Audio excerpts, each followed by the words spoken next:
Perhatian cerita ini benar-benar murni karangan dari penulis itu sendiri.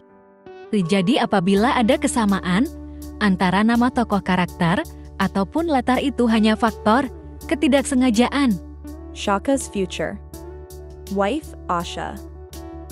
Calon istri Saka Hasan, bab 11, teror. Di kantin sekolah, saat jam istirahat, suasana langsung berubah ramai dan penuh energi. Suara obrolan bercampur tawa terdengar di berbagai sudut.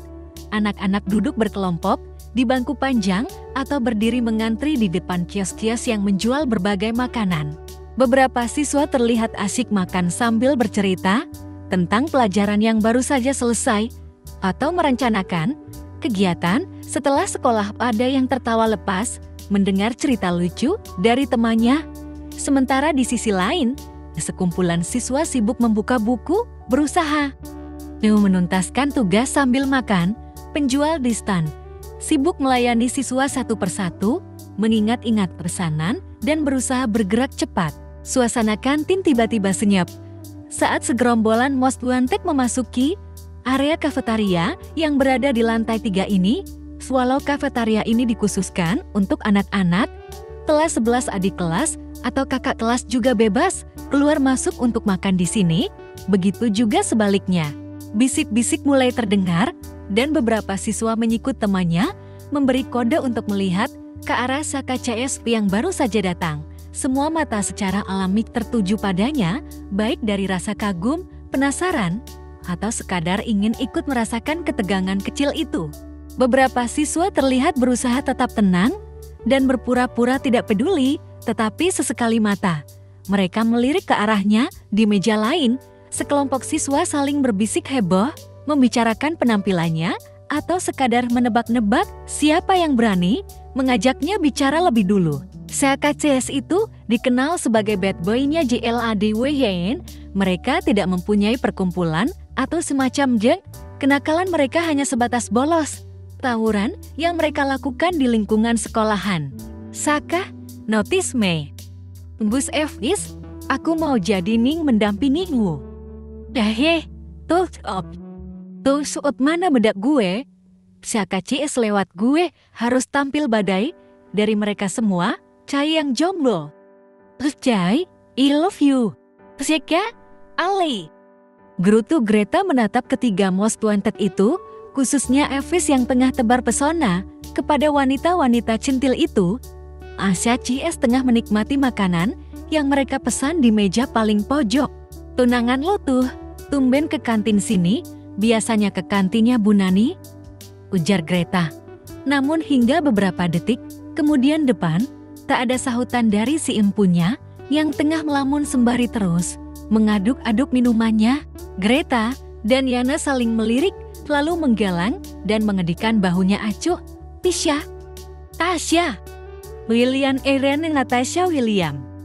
Teriak Greta di sebelah telinga Asya. Asuh umpat Asya terlonjak kaget, lalu mengusap telinganya yang tengah berdengung akibat teriakan Greta tadi. Seke, nggak usah teriak, bisa nggak sih? Gue nggak budak njir. Sarkas Aisyah kesal menatap Greta.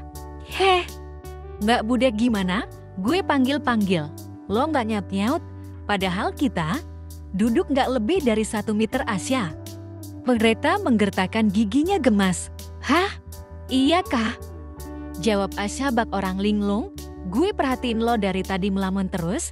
Di kelas juga ada masalah. Yana bersuara. Enggak kok, mungkin cuma kecapean aja kali. Akhir-akhir ini banyak kegiatan juga.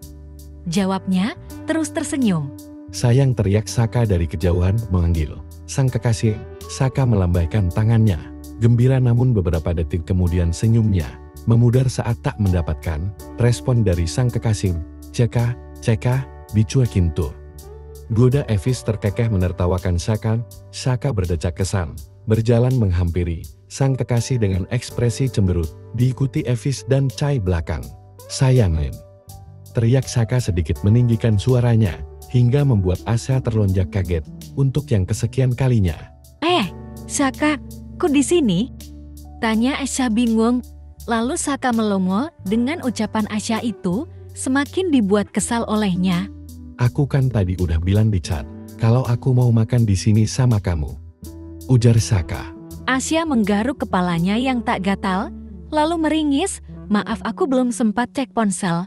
Kicikitnya pelan, merasa bersalah gara-gara terlalu memikirkan kejadian itu, sehingga melupakan Saka. Kamu kenapa sih sayang, sakit? Ada masalah? Tanya Saka duduk di samping Asya. Lah tuh tunangan lo, dari tadi ke orang begu, ditanya budek, hahe mulu. Celoteh Greta gemas. Cek hidungnya siapa tahu kesambet, hantu penunggu sini, sambung Evis. Sengaja Evis melirik Greta yang berada di sampingnya, yang fokus dengan yang lain, tanpa melihat ke arahnya. Apa hubungannya sama Hidun, Bahlul? Disai menggeplak Evis, membuatnya meringis. Gue cabut dulu ya.